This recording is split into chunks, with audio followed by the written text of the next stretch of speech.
Assalamualaikum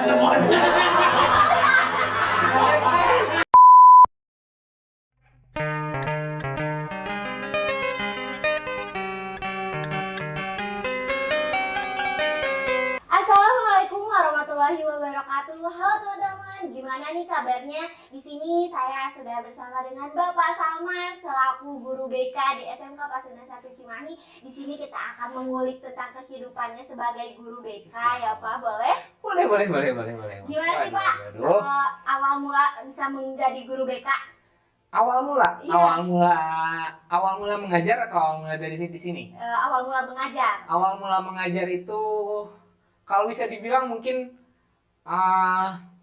kalau bahasa yang tidak formalnya itu adalah kecemplung.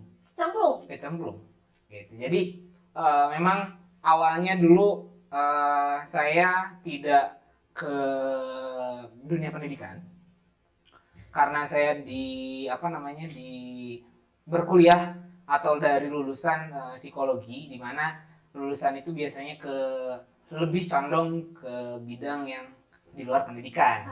Kebanyakannya. Teman-teman saya kebanyakannya di luar pendidikan. Nah, kenapa saya bisa kecemplung kayak gini? Karena awal mula saya beres lulus dari psikologi, dari kuliahan saya, itu saya sempat bekerja di salah satu biro yang ada di Kota Bandung, biro psikologi ya, karena itu yang linear lah, istilahnya linear di lulusan psikologi gitu kan. Nah, udah beres itu, sebulan saya kerja di sana, ditelepon sama orang tua, pindah kerja ke Garut, ke tempat tempat tinggal dulu di sana. Ya sudahlah, saya nurut. Saya nggak banyak nanya, cuma nanya kerja di mana, di sekolah. Nah, ketika dibilang kayak gitu, persepsi saya adalah menjadi seorang konselor. Konselor sekolah itu sebenarnya hampir sama kayak guru BK, cuman setahu saya kalau di psikologi itu konselor itu lebih ke konsultannya yang ada di sekolah gitu. Nah, pemikiran saya ke sana, bukan menjadi seorang guru ya gitu kan. Nah, alhasil saya resign lah dari perusahaan sebelumnya, dari kantor sebelumnya. Saya pulanglah ke rumah, dan 2-3 hari berikutnya saya diajak ke sekolahannya gitu. Nah, di sana udah langsung ditodong nih gitu, bahwa saya akan mengajar di bimbingan dan konseling gitu. Makanya pas pertama juga kaget gitu. Jadi kayak, lah kok jadi guru gitu. Bahkan kalau dulu tuh saya bukan hanya guru BK aja gitu, saya juga mengajar di kesenian gitu kan, jadi guru seni budaya gitu. Itu gitu. Kalau boleh tahu sebelumnya di Garut nih, berapa tahun sih ngajarnya di sana? Bisa sampai ke sini gitu. Oke, awal saya masuk ke sekolah di Garut itu di 2015, sekitar bulan November 2015, bulan November sampai 2019 pertengahan. Beres itu Januari, Maret, April, Mei, Juni atau Juli saya resign dari sana, dan alhamdulillah berkesempatan untuk mengajar di sini. Gitu. Bisa masuk ke sini gimana nih Pak? Bisa masuk ke sini. Oke. Jadi dari 2015 sampai di sekitar di 2017-an sebenarnya saya udah pengen pindah nih gitu, bukan jadi guru lah gitu kan. Saya sempat sempat buat cari kerja yang lain gitu kan, kayak ngelamar lagi dan segala macam. Bahkan saya ngontek teman-teman atau ngechat teman-teman, ada nggak sih lowongan gitu kan, karena teman-teman saya juga banyak yang sudah bekerja juga udah lama gitu kan, ada nggak lowongan gitu dan segala macam. Banyak ternyata panggilan untuk kerja itu, salah satunya adalah di hotel Aston Balikpapan, terus juga Aston Bandung, lalu juga di Alfamart di bagian HRD-nya gitu. Cuman semuanya di cancel. Karena yang pertama, ketika di hotel saya tidak diperbolehkan oleh orang tua saya. Mungkin dengan alasannya, dan setelah itu ya saya pahami juga kenapa alasannya tidak mengizinkan saya gitu kan sama orang tua. Itu lalu kalau di Alfamart itu tuh orang tua saya menyangkanya saya akan menjadi seorang kasir. Gitu. Jadi ketika saya bilang saya mau wawancara di Alfamart, orang tuanya udah nggak usah diambil gitu. Ngapain kamu kerja jadi kasir? Udah gitu ya dulu masih apa sih namanya masih kayak jiwa-jiwa muda yang berontak gitu kan. Jadi lebih ke yang ngapain sih udah kesel duluan gitu kan. Padahal kalau misalkan dijelaskan secara baik, secara detail gitu, mungkin orang tua juga akan menerimanya gitu kan. Akan memahami ya sebenarnya. Betul gitu. Makanya setelah saya setelah saya pelajari, setelah saya semakin dewasa, semakin banyak belajar juga. Hal yang paling penting itu dengan orang tua itu adalah komunikasi. Itu yang paling penting gitu. Terus kalau nggak diriduin sama orang tua nggak akan bener gitu juga. Betul. Terus gimana nih bisa masuk ke SMK Pasundan 1 Cimahi? Kaget nggak sih sama kayak lingkungannya, sama guru-gurunya? Kalau siswa-siswanya juga. Ya, kalau dibilang kaget atau enggak, karena mungkin sudah ada pengalaman sedikit belajar di sekolah sebelumnya gitu kan. Ya alhamdulillah bisa beradaptasi dengan baik lah gitu. Menurut saya ya, entah dengan guru-guru yang lain seperti apa. Tapi saya merasa bahwa saya cukup bisa beradaptasi dengan lingkungan yang baru di sini waktu 2019 masuk pertama kali di sini. Dan alhamdulillahnya Bapak Ibu guru yang ada di sini jos pisan lah. Dalam artian jos pisan tuh baik-baik semua. Yang pertama itu terus merangkul, juga merangkul, maksudnya nggak ada yang kayak kamu baru gitu. Jadi ya udahlah. Enggak gitu. Tapi lebih ke oke, kamu baru di sini yuk kita ngobrol biar kamu tahu bagaimana sih di SMK Pasundan 1 Cimahi khususnya untuk hubungan dengan rekan guru gitu ya, rekan kerja kayak gitu sih, lebih kayak gitu. Kalau gimana sih siswa-siswa nih pas bawa masuk sini, siswa-siswanya gimana nih? Karena mungkin beda jenjang ya. Kalau dulu di Garut saya di SMP, sekarang masuk ke SMK, dan maksudnya kan kalau secara teoritis SMP itu masih di ABG gitu ya, masih ya mungkin peralihan dari SD ke SMP masih dari anak kecil ke remaja gitu kan. Sedangkan sekarang itu adalah dari remaja ke dewasa gitu kan, dimana yang saya harus beradaptasi dengan pemikiran yang memang sedang beranjak dari remaja ke dewasa.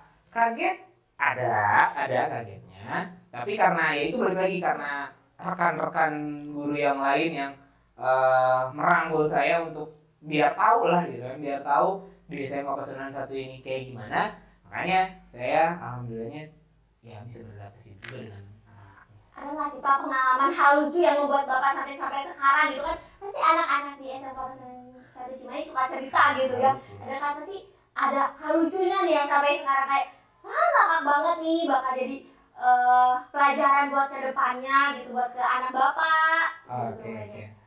Lucu ya, hal lucu. Pasti keinget nih. Pasti ada nih. Lucu yang sebenarnya. Iya. Atau lucu yang kayak gimana nih? Lucu yang sebenarnya. Enggak dalam tanda kutip. Iya. Oke, lucu yang sebenarnya. Apa ya? Bapak menyelesaikan masalah nih tentang percintaan. Pasti ada apa enggak kayak pertemanan kan di SMP. Oh iya benar, ada beberapa nih, ada beberapa mulai dari pertemanan sama dari masalah percintaan. Ada ya. Sempat ada kemarin. Maksudnya baru-baru ini di mana pacaran sekelas nih.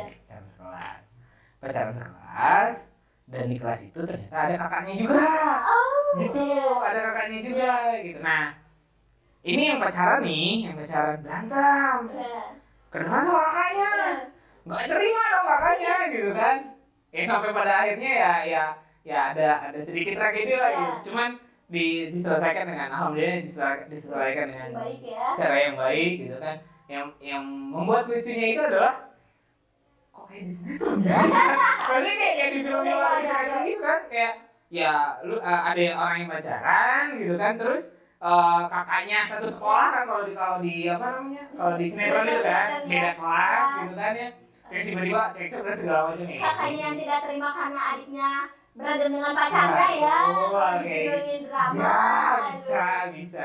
Emosinya kakak. Oh iya. Ya. Kalau soal pertemanan gimana nih Pak?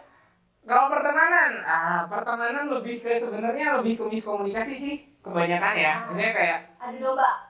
Entah itu adu domba, entah itu kayak misalkan sebenarnya sih nggak ada masalah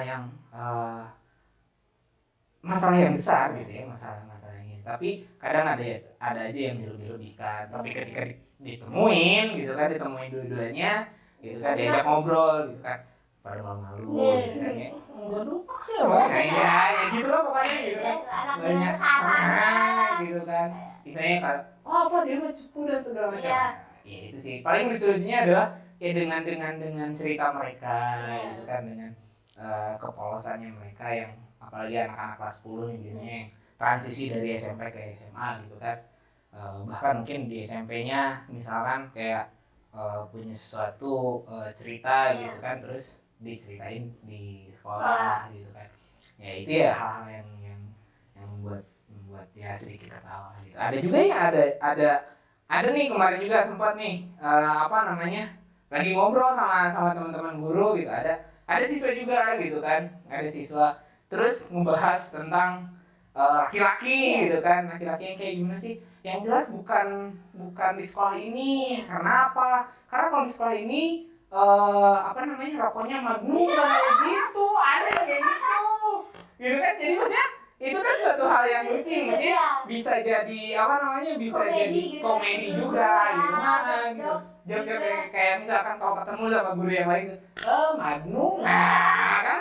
Itu kan bisa jadi jokes ya. Itu sih seru-serunya tuh kayak gitu. Guru-guru di sini bisa terbaur banget cepet sama siswa. Betul.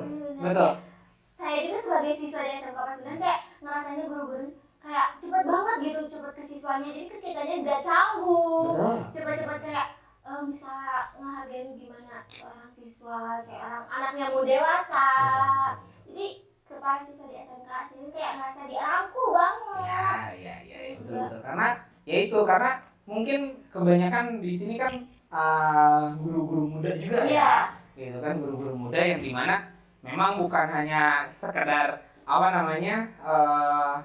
muda dalam artian umurnya saja gitu kan, tapi lebih ke muda pemikirannya gitu. Jadi tidak ada, mereka mau berkembang gitu. Kami guru-guru yang saya rasakan gitu kan, yang ada di Pasundan itu adalah merekanya mau berkembang dan menyesuaikan dengan zaman. Dengan anak-anaknya ya. Betul gitu. Enak. Terus menurut Bapak gimana nih? Ada kan pasti siswa yang cerita ke Bapak sampai pengalamannya itu yang menyentuh hati Bapak sampai kayak gila sih ini anak zaman sekarang tapi udah sama dunia tuh udah dihancur lebur-lebur gitu, pasti ada kan? Ada beberapa dari mulai awal dari saya kesini juga. Alhamdulillah saya banyak belajar dari anak-anak lah misalnya. Karena kebetulan kalau di BK itu kan sebenarnya cerita ya. Kita istilahnya mengungkapkan perasaan gitu kan, ngeluarin unek-unek gitu kan dan segala macam, dan karena nanti solusinya itu ada di siswanya gitu kan. Mereka sadar akan apa yang mereka lakukan dan segala macam. Nah, dari situ ya saya sering-seringnya mendengarkan gitu kan, teman-teman, saya manggilnya teman-teman sih kalau di sini gitu ya, teman-teman bercerita dan segala macamnya. Banyak sih kayak ya alhamdulillah dulu saya sangat beruntung dibanding dengan teman-teman yang lain. Karena ada beberapa siswa juga yang harus berjibaku dengan kehidupan perekonomiannya, berjibaku dengan kalau bahasa anak sekarang itu adalah mental health. Mental health gitu lah ya. Gitu kan, dari situ gitu kan, karena anak-anak juga kan punya traumatiknya sendiri gitu kan, terus punya namanya fobianya sendiri, Iya. punya pengalaman yang lainnya sendiri dan segala macam. Nah dari situ saya banyak belajar. Salah satu yang sangat saya pembelajaran yang meresap bagi saya sendiri adalah jangan pernah lupa untuk bersyukur. Karena dengar dari cerita anak-anak gitu kan, ya membuat saya banyak, ya Allah alhamdulillah ya, alhamdulillah saya masih bisa seperti ini gitu, dibandingkan dengan teman-teman yang lain yang memang punya ceritanya sendiri. Menurut Bapak gimana sih anak-anak zaman sekarang yang Bapak lihat ya dari siswa sini atau nggak dari yang di luar? Gimana sih menurut Bapak anak-anak zaman sekarang, apalagi milenial ya, generasi Z? Iya. Maksudnya gimana apanya nih? Ya dari kayak tingkah lakunya, dari cara bermainnya, dari cara gimana ya mengobrol sama orang yang lebih dewasa. Ya. Gitu. Mungkin karena balik lagi ya, karena kemarin sempat kita ke stop karena pandemi ya, Iya. karena COVID gitu kan.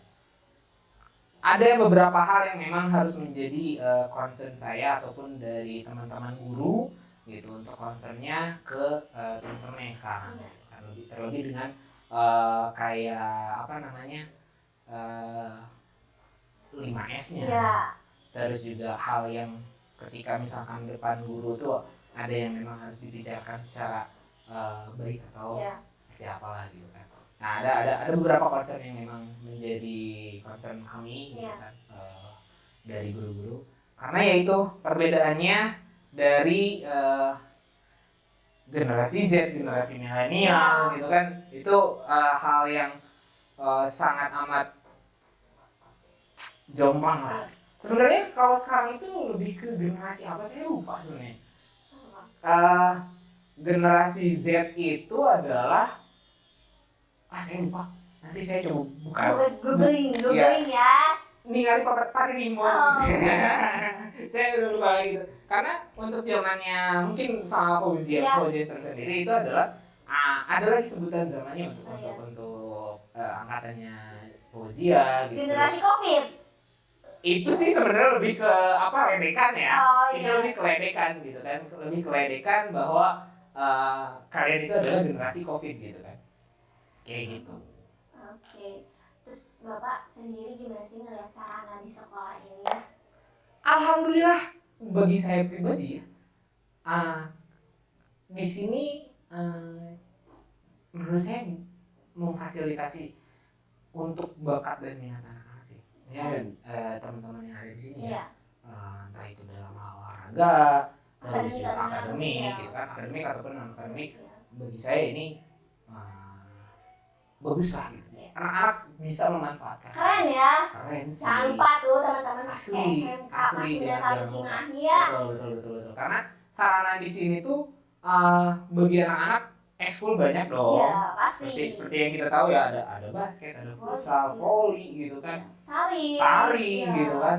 Dan sarananya pun memang memadai gitu kan. Kita punya ruang multimedia yang memang bisa dipakai untuk apapun itu. Belum lagi dengan podcastnya yang sekarang sedang dijalankan gitu kan. Terus juga kalau misalkan untuk olahraga mah udah nggak usah ditanya ya, karena saya juga ngelihat beberapa kali gitu kalau misalkan weekend gitu ya, banyak kok sekolah-sekolah yang di luar sini yang memanfaatkan fasilitas yang ada di fasilitas satu ini. Minjam nggak Pak ya? Alhamdulillah. Mereka nyewa gitu kan. Alhamdulillah, jadi kita bisa menyewakan hal fasilitas yang lain. Betul gitu. Makanya kalau misalkan teman-teman tidak memakai itu, saya sekali sih gitu kan. Terus juga maksudnya orang di luaran sana harus nyewa di sini gitu kan, harus mengeluarkan uang gitu kan. Kita kan tinggal pakai aja gitu. Makanya itu memang harus dimanfaatkan sih gitu. Lab juga ada 3 di kita. Mantap lah ya.